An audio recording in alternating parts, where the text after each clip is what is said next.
आनंदम। ऐसे थे विनोबा जी। पुस्तक पठन में आपका स्वागत है। प्रसंग 43, शिक्षा की व्याख्या। जेल में हर एक को अपना धंधा बताना पड़ता है। सत्याग्रह आंदोलन के समय जब पकड़े जाते थे तब रिवाज के अनुसार हर एक को धंधा पूछा जाता था। अब गांधी के नाम से फकीरी धारण करने वाले का धंधा क्या हो सकता है, परंतु अपनी वृत्ति के अनुसार विनोबा जी अपने को शिक्षक गिनाते थे।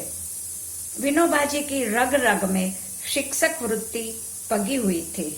शिक्षण शास्त्र का विश्लेषण उन्होंने तरह तरह से किया है।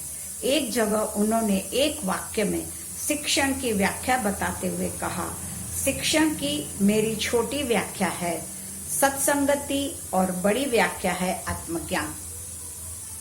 प्रसंग 44, उपनिषद में डीप कास्ट।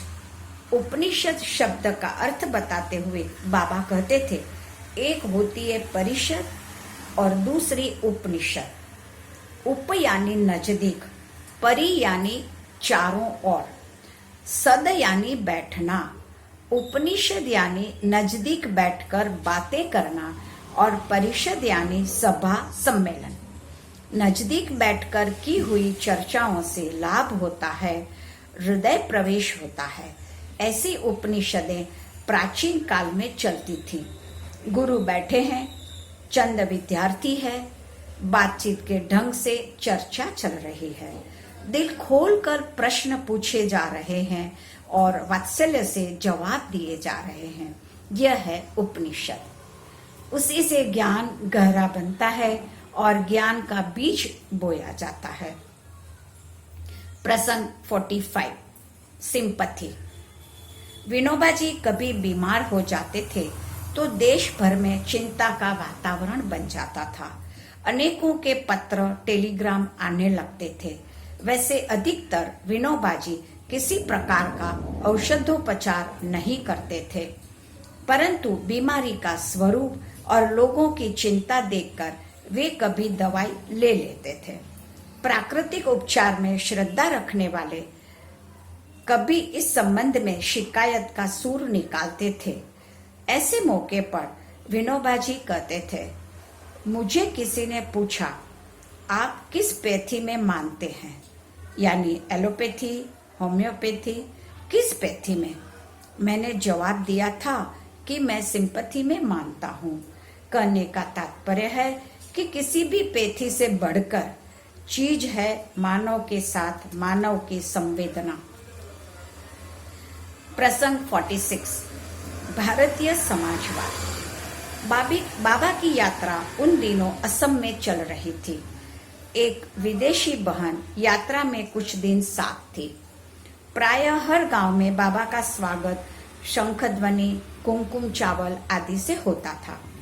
भाल प्रदेश पर कुमकुम लगाकर हवा में चावल के दाने उड़ाने का रिवाज होता है। उस बहन ने यह देखकर प्रश्न पूछा, भारत जैसे गरीब देश में इस प्रकार चावल व्यर्थ फेंकना ठीक है?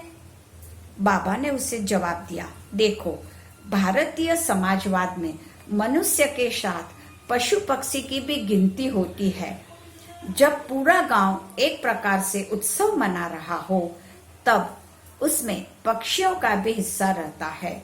ये चावल के दाने पक्षियों के लिए है। बाबा अक्सर कहा करते थे कि अंग्रेजी भाषा में शब्द है ह्यूमैनिटी, अर्थात मानवता, जबकि हमारी भाषा का शब्द है सर्वभूत हिते रताः, यानी भारतीय संस्कृति में प्राणी मात्र के हित का विचार किया जाता है। प्रसंग 47, तुम्हारे दुख क्या है? देश, जाति, धर्म, भाषा, पंथ, पक्ष, इन सब से ऊपर उठकर काम करने की विनोबा जी की पद्धति थी।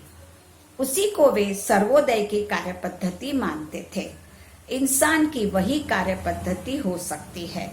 इस बात को विनोबा जी लुई पाश्चर का एक वाक्य अक्सर दोहराते हुए बताते थे, मैंने लुई पाश्चर का एक वाक्य पढ़ा था, मैं तुम्हारा धर्म क्या है यह नहीं जानना चाहता, तुम्हारे ख्यालात क्या है यह भी नहीं जानना चाहता, सिर्फ यही जानना चाहता हूँ कि तुम्हारे दुख क्या है, उन्हें दूर करने में मदद करना चाहता हूँ। ऐसा काम करने वाले इंसानियत का फर्ज अदा करते हैं, मेरी वैसी ही कोशिश है। प्रसंग 48, डेड लेटर बॉक्स। बाबा अपने बचपन का एक प्रसंग सुना रहे थे। हमें याद है, स्कूल में हमें अंग्रेजी में TOO शब्द का प्रयोग सिखाते हुए शिक्षक ने वाक्य प्रयोग किया, the news is too good to be true. बात इतनी अच्छी है कि सच्ची हो नहीं सकती। हमें तो यह वाक्य बड़ा अजीब सा लगा। फिर परीक्षा में कहा गया कि टू का प्रयोग वाक्य बनाइए, तो हमने लिखा the news is too good to be false.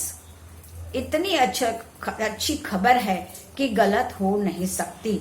तो दुनिया में ऐसा होता है कि अच्छी बात सुनते हैं तो फौरन विश्वास नहीं करते, लेकिन चित्त की वृत्ति ऐसी बननी चाहिए कि किसी के बारे में कोई गलत खबर सुने तो चित्त उसे मानने को राजी ना हो, दोष मानने को राजी नहीं और गुण मानने को राजी है, ऐसा होना चाहिए। वर्षों से कुछ लोग मेरे साथ रहते आए हैं। उन्हीं में से कोई आकर दूसरे के बारे में जब कोई बुरी बात हमें सुनाता है तो हम उसे डेड लेटर बॉक्स में भेज देते हैं, सुनते ही नहीं।